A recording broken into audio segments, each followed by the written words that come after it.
1990年5月，陕西省的考古工作者正在细心清理一处古代的坑穴。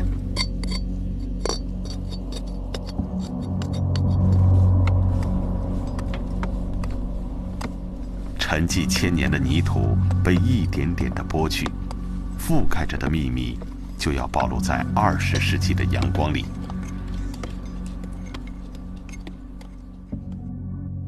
最初的景象却令人迷惑。拨开泥土，一个陶制的人头露了出来。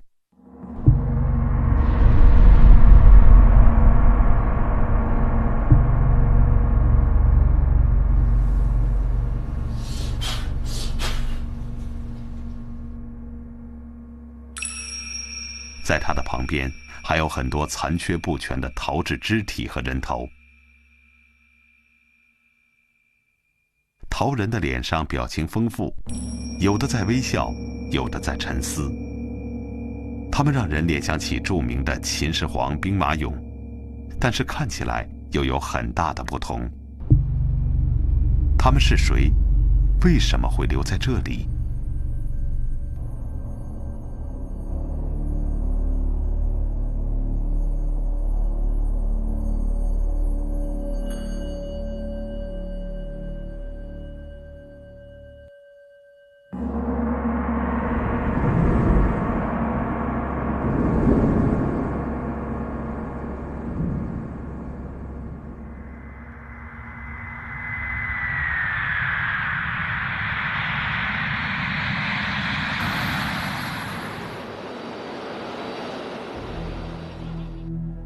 西安的咸阳国际机场是中国最繁忙的机场之一。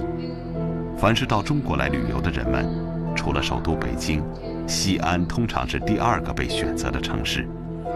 它的盛名归因于悠久的历史。西安曾经是11个王朝的都城，因而留下了各个时代的古迹和文物，包括闻名世界的秦始皇兵马俑。离开咸阳机场不久，人们就发现在高速公路的北侧伫立着2个奇怪的大土堆。在一望无际的田野上，这2个大土堆十分显眼。稍有考古常识的人就会意识到，它们肯定是古代墓葬的封土。土堆的下面一定埋藏着地位显赫的人物。现代化的高速公路穿过原野，却无法穿透悠远的历史。对世代居住在这里的村民来说，那些让外人迷惑的土堆却不是什么了不得的秘密。几乎所有人都知道，他们生活的地方是2000多年前一位中国皇帝的陵墓区，叫做阳陵。2个土堆下面分别埋葬着皇帝和他的皇后。在古人看来，高大的陵墓是财富和权势的象征，而在今人的眼里，这些封土堆却意味着一个神秘的地下世界，以及一段陌生的古代岁月。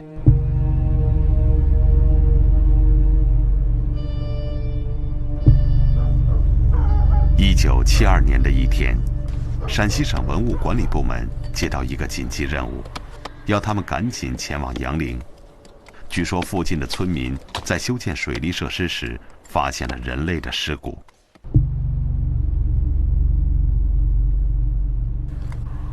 在现场，考古学家挖掘出了35副人类骨架。之后，骨架被重新回填进土地。如今，在汉阳陵考古陈列馆保留着的是当时出土的一些铁器。它们是古时候来限制犯人自由的刑具。史书记载，古代中国的皇帝经常使用罪犯来修建陵墓，那些可怜的人很可能就是修筑阳陵的刑徒。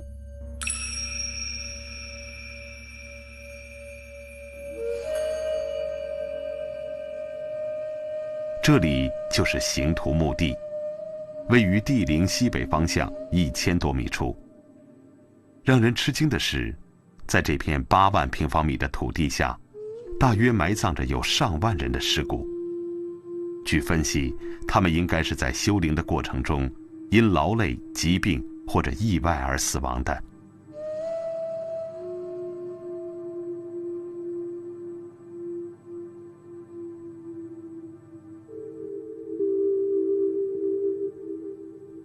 就在离杨陵不到40公里的地方，耸立着人类历史上最伟大的工程之一——秦始皇陵。根据记载，在38年时间里，秦始皇先后动用70多万人修建陵墓，并用最残酷的刑罚对待为他劳动的人们。秦始皇对民力的滥用，最终断送了他的帝国。秦始皇死后仅仅4年，强盛一时的秦帝国灭亡。公元前202年，西汉帝国又一次统一中国。杨陵修建于西汉初年，比秦始皇陵只晚了不到1个世纪，规模上却无法和秦始皇陵相提并论。但是，经过多年的风雨剥蚀，皇帝墓的封土仍然有32米高。这样的工程在2000多年前一样是不可思议的。帝陵的封土呢，30万立方米。根据当时算，如果一个工人一天，运一立方土，这个再夯1立方土的话，这就得30万个工人。实际上，当时的这个劳动力是达不到这个工作效率。究竟有多少人在这里劳动过，谁也无法估计出确切的数字。在现代人看来，仅仅为了死后的世界牺牲那么多的生命，这个皇帝也和秦始皇一样残暴而冷酷。但是，在古代中国的历史记载中，杨陵的主人是最著名的人君之一。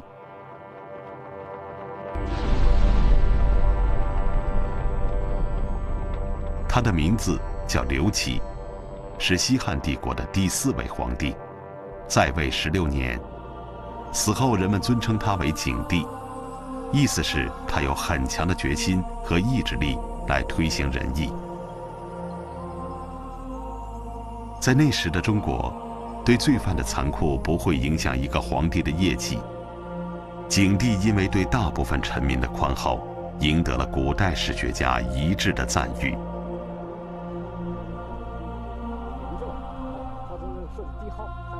今天的人们对景帝的身后世界极有兴趣，但为了更好地保护地下文物，中国考古界对大型帝王墓葬一般只进行初步的勘探，并不急于挖掘。1972年，杨陵刑徒墓地被发现后，这里很快就恢复了平静，直到18年后，一个特殊的机缘来临。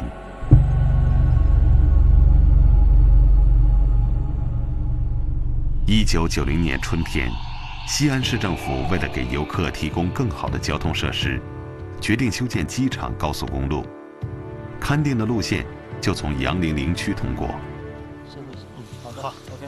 考古队被首先派到工地上，进行初步的考古钻探。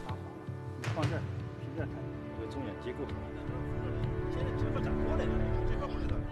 王保平先生从18岁时就开始从事考古工作，而他考古生涯的大部分时光是在杨陵度过的。他几乎走遍了杨陵的每一寸土地。这有一天中午，一片包谷地，我穿这个短裤，穿这个背心，领着几个探工，从早上8点到下午钻到3点，顶着烈日，哎呀，包谷叶子把我胳膊全都刷红了。为什么这样？我找到感觉了，有了新的发现。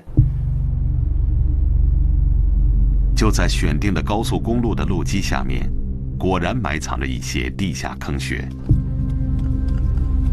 经过考察，人们发现杨陵陵区的地下坑穴规模庞大，在最初探明的2个区域里，一共有48座。考古学家判断它们属于杨陵陵区的从葬坑。我认为它和陵墓的关系，它是有了个主从的关系，墓主人是主，外边埋着这东西是为墓主人埋的，跟从的关系，这就形成了主从关系。那么这样，我就把那一批坑叫从葬坑。在古代中国，只有皇帝、诸侯和重臣才有资格在主墓穴旁边安排从葬坑，它们一般有着极强的象征意义。秦始皇陵的兵马俑坑就属于从葬坑。杨陵发现的第一批从葬坑分为南北两部分，和帝陵有一定距离，是相对独立的一个体系。南区从葬坑在皇后陵南面300米处，有24座坑穴。北区从葬坑在帝陵西北方向500米处，也有24座坑穴。考古学家对这些地下坑穴分别进行了编号。这些坑穴都是有规律的排列的，象征着皇帝生前的某种礼仪。但是究竟象征什么呢？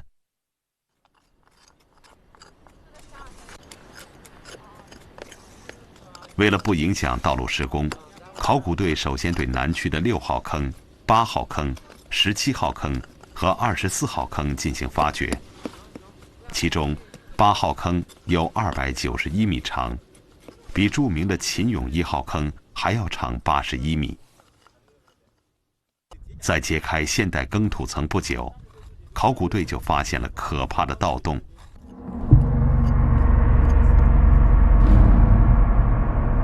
等待人们的会不会是彻底的失望呢？幸好在地下坑穴里还留着一些盗墓贼不感兴趣的东西。首先吸引人们的是散落在泥土里的陶俑头，旁边还凌乱地堆积着很多陶制的肢体。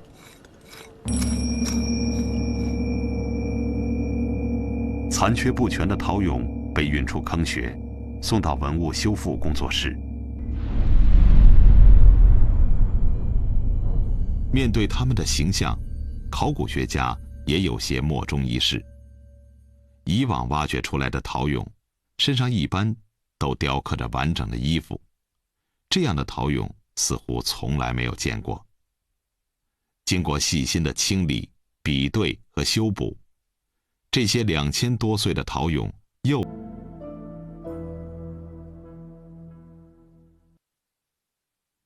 从此，杨陵考古队拉开了考古工作的序幕。在紧急清理完高速公路路基下的几座从葬坑后，考古队开始了全方位的探测和挖掘。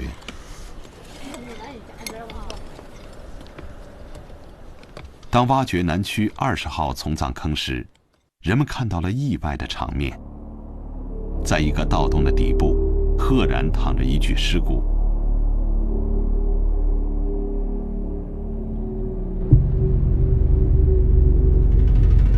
根据尸骨身旁的2块砖，人们判定他是盗墓贼。当年他曾在坑穴里把财宝递给地面上的同伴，同伴却出于贪婪谋害了他。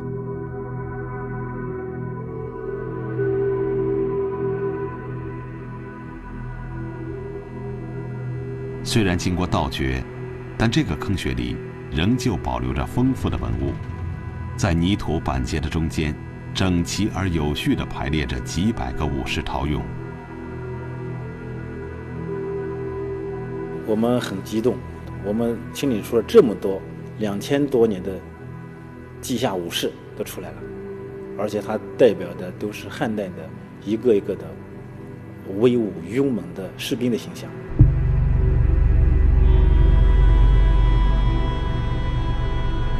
除过他的躯体里面的窍孔全部都做出来以外，他身上带的各个零部件做得非常小，非常精巧，做得非常细致，全部都有，很全，非常全。在这次出土的一些陶俑的外表上，人们发现了残留的铠甲或衣服痕迹。有了实物印证，人们终于弄清了裸体陶俑的来历。原来，在刚刚完工时，所有裸体陶俑的身上都穿着漂亮的衣服，有高级的丝绸，也有普通的麻布。而陶俑胳膊上的圆孔是用来装木质胳膊的，胳膊可以自如地扭转运动，很像现代的洋娃娃。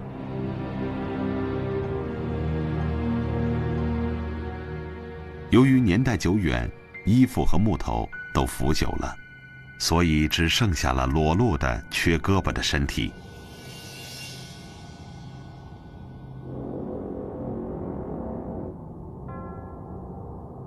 当年，他们不仅穿着色彩艳丽的外套，披着威武的铠甲，手里还拿着铁制的微型兵器。所有骑兵的身下，还有用木头精雕细刻的战马。每一个陶俑的神态都各不相同。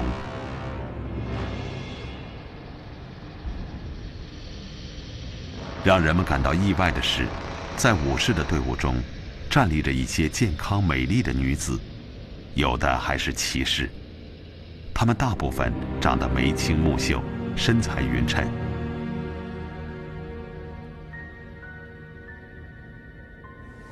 奇怪的是，在这些女兵中，也有几个长得特别丑陋，高耸的颧骨毁坏了面容。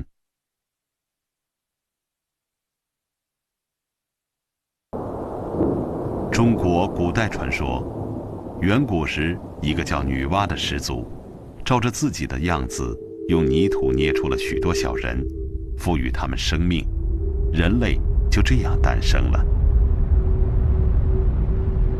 在中国古人的信仰世界里，泥土具有神圣的意味，生命来自泥土，最后归于泥土。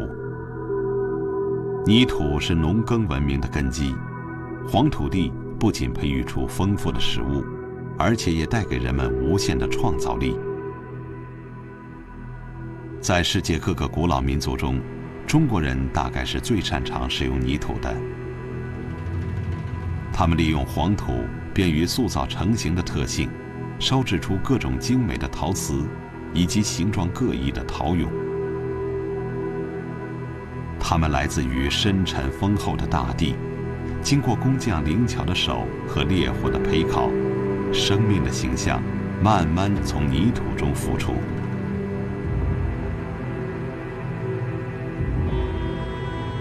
在目前出土的中国古代陶俑中，最轰动世界的莫过于秦始皇兵马俑。兵马队象征着皇帝生前气势磅礴的部队，所有士兵和战马都和真的一样高大伟岸。士兵们个个披挂整齐，神情严肃，随时准备投入激烈的战斗。和秦始皇的兵马俑一样，杨陵的48座从葬坑里，埋葬的大多数是武士。人们据此判定，这些从葬坑也象征着皇帝的军队。当时在西汉的军事上呢，它除了这个各诸侯国的地方部队，还有边防部队以外，国家的主力的，就用咱们现在的话，就是野战军吧，就是最主力部队呢，分为南军和北军。南军的主要任务是戍守王宫、攻城。北军的这个主要任务呢是保卫长安城和抵御北方的这个少数民族侵略。所以有的专家认为，南区从葬坑是汉代的南军，北区从葬坑是汉代的北军。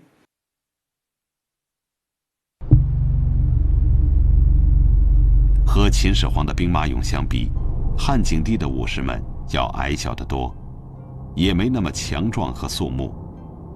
虽然是武士，却看不出丝毫的紧张和凝重，整装待发的姿势，更像是某种优雅的舞蹈动作。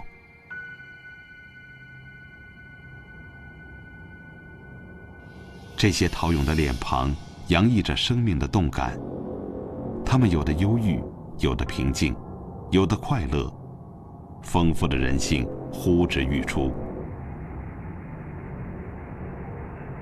在这些脸上，看不到被战争和严酷的刑罚摧残的痕迹。军士们的心情是轻松而自然的。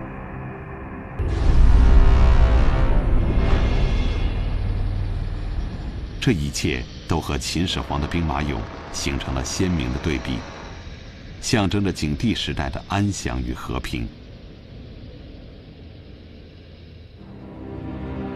西汉帝国的头几位皇帝都吸取了秦朝灭亡的教训，对人民实行轻徭薄赋、休养生息的政策。特别是景帝和他的父亲文帝统治时期，帝国显现出安宁平和的景象。人们把这段难得的岁月称作文景之治。几十年仁政的结果，使得原本虚弱的西汉帝国渐渐积蓄了财富和力量，后来终于成为称霸东亚的强大帝国。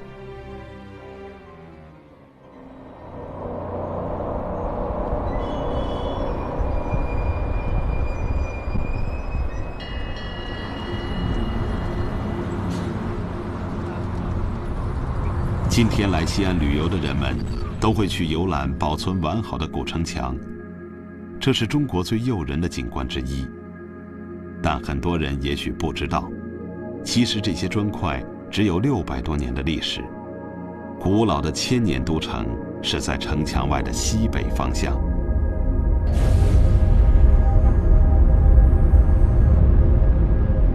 公元前202年，西汉帝国的开国皇帝刘邦把新的都城建立在渭河南岸，取名长安，意思是永远安定。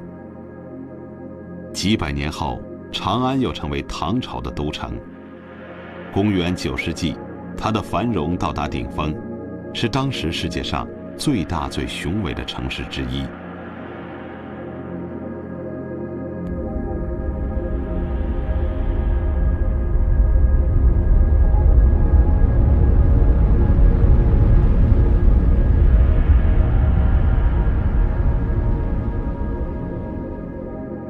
如今地面上古长安城的遗迹已经不多见了，考古挖掘的成果只能依稀描绘出古城当年的身影。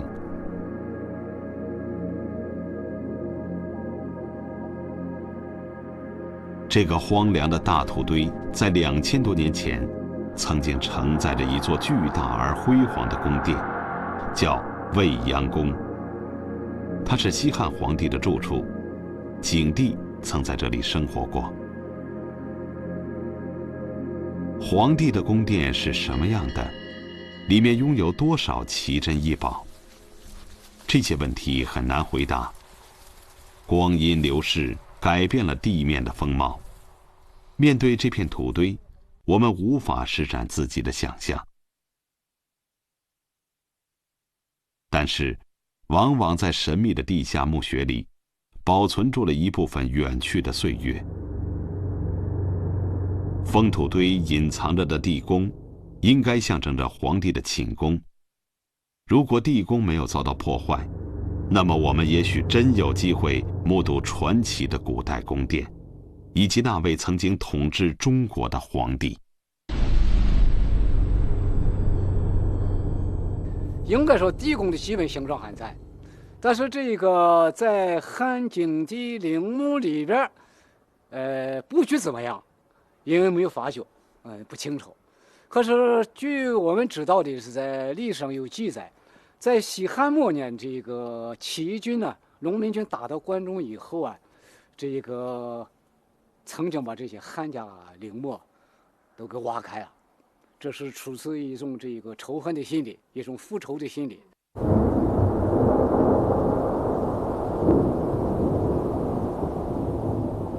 2000多年来，自然界的风雨雷电没能摧毁人类的劳作，但历史的变故却带来了更多的灾难。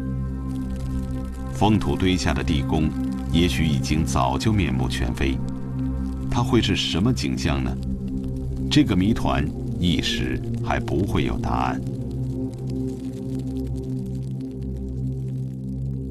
幸运的是，就在地陵封土堆的附近，考古队又发现了90座呈放射状分布的地下坑穴，它们也一样是瞩目的附属墓葬，属于从葬坑的性质。不过这些从葬坑和地陵外围代表军队的从葬坑不同，它们距离地陵很近，有些还重叠在封土堆下面，其象征意义十分明确，是代表着皇宫里的机构和设施。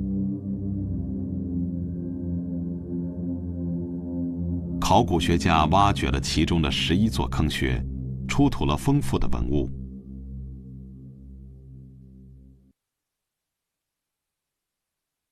这2个裸体的陶俑让人们吃了一惊。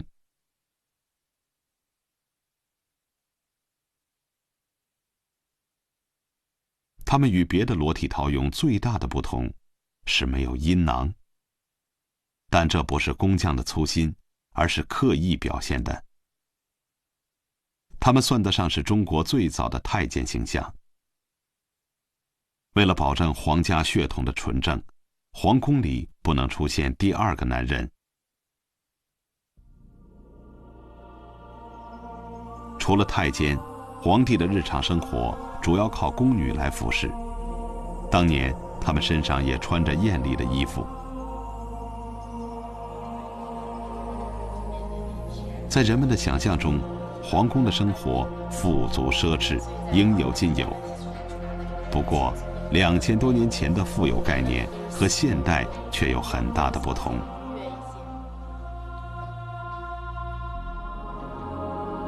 92米长的13号从葬坑就是皇帝的仓库。偏西的一个库房里放着2辆圆大的车马，彩绘的木马和彩绘的木车，装饰着鎏金的铜饰品，这是供皇帝出行的豪华车马。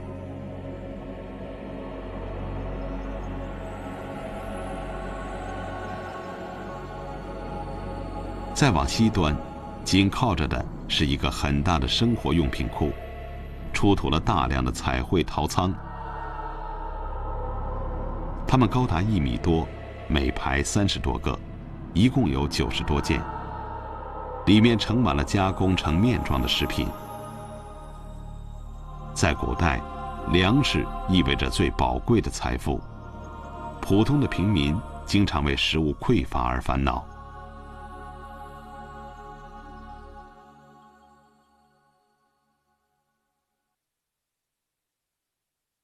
皇帝当然不用为此苦恼，他不仅有吃不完的粮食，还有大量的肉类食品。13号坑里埋葬着近2000件动物陶俑，包括231件彩绘陶山羊、33头陶绵羊、456只颜色各异的陶狗和一些小乳猪，以及公鸡和母鸡。就像家里的电冰箱一样，像当时汉代的食品库一样，一层羊肉，一层猪肉，一层狗肉，做的都非常精美，非常漂亮。这个呢，就相当于代表着景帝时候汉代宫。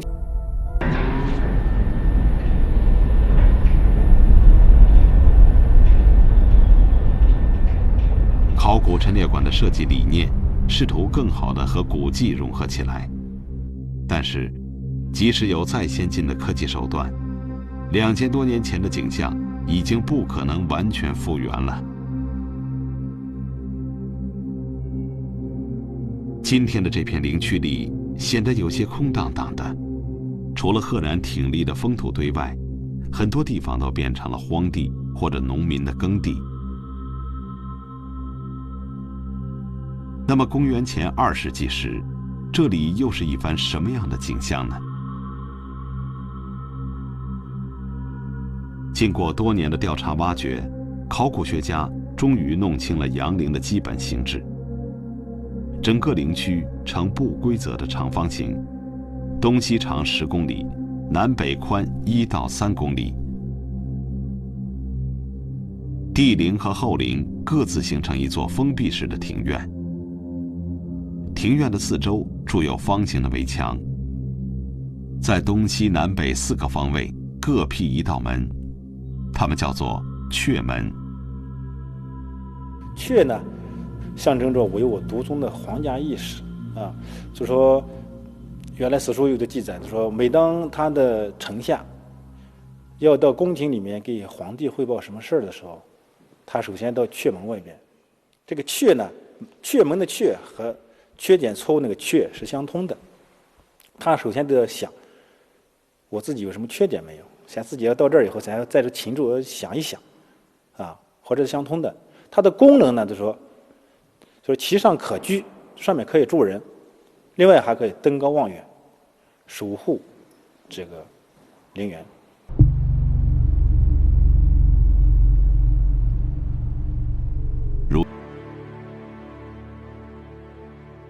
这个在汉代有个名词叫偏柱檐，就是这个衣服的沿儿上，它是专门形成一种花瓣儿，手绘的长裙拖地啊，站在那儿或者走起来，这个有一种飘逸凌空的感觉，非常漂亮，这样也是反映到了汉代这个宫廷啊，这个上层妇女啊，这个穿着打扮非常讲究，非常讲究美。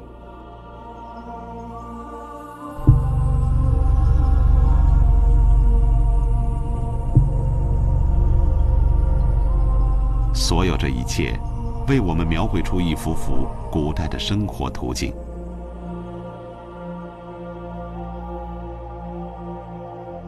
随着考古工作的逐步深入，人们对远去的时代有了新的认识，祖先的所思所想渐渐变得可以理解。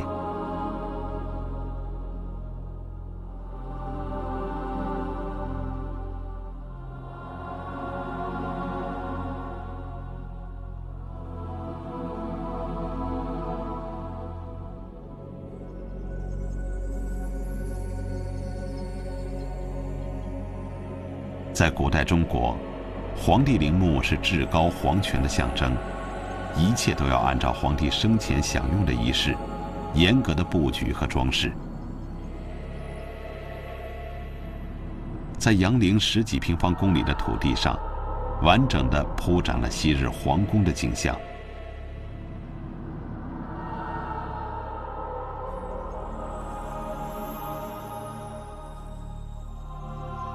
在皇帝陵墓的北侧，有一座陪葬墓最为显眼。它的主人叫骊姬，是景帝最宠爱的妃子。景帝曾把他的儿子封为太子，还准备封她为皇后。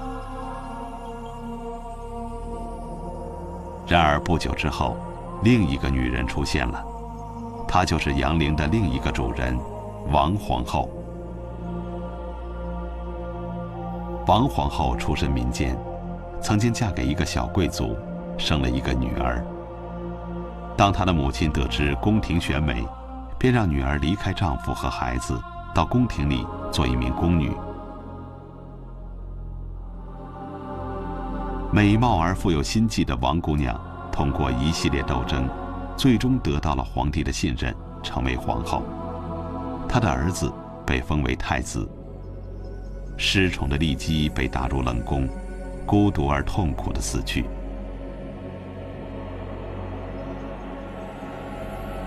任何时代，女人总是故事里不可缺少的主角，但如今我们能看到的，只是同样长满衰草的坟堆。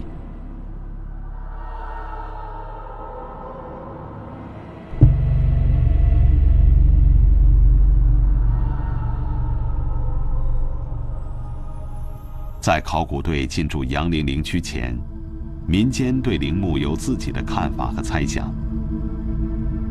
在帝陵的东南方，有这样一块奇怪的石头，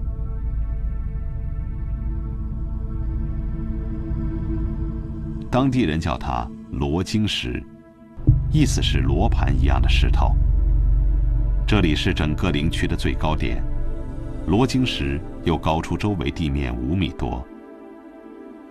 这块石头是干什么用的？它为什么要放在最显眼的地方？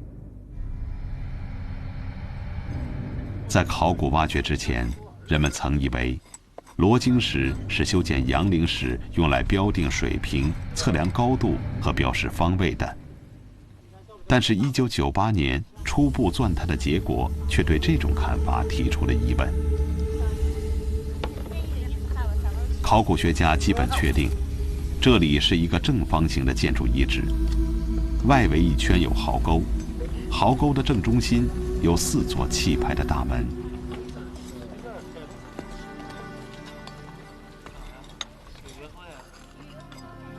大量出土的砖瓦证实了探掘结果。一些地面的铺地砖完好的保存着，上面刻有漂亮的图案，组合起来形成流畅严整的线条，很像今天的豪华地砖。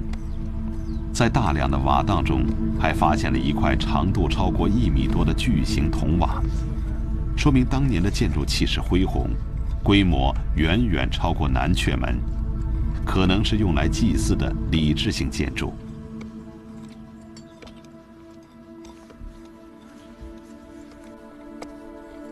这些证据加深了关于罗京石的疑问，它到底是不是用来确定方位的？如果不是，那又是做什么用的呢？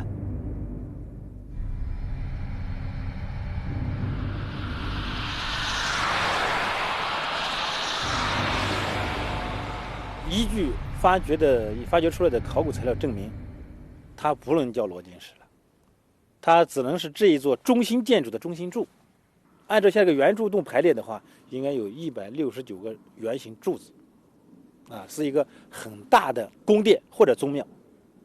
从整个面积来看，总面积要103点几亩，规模非常非常大。光这一组就几千平方米。像这样的礼制性建筑遗址呢，在全国陵园里面是首次发现。罗京石遗址的考古发掘仍旧在继续。2000多年前，人们曾花了28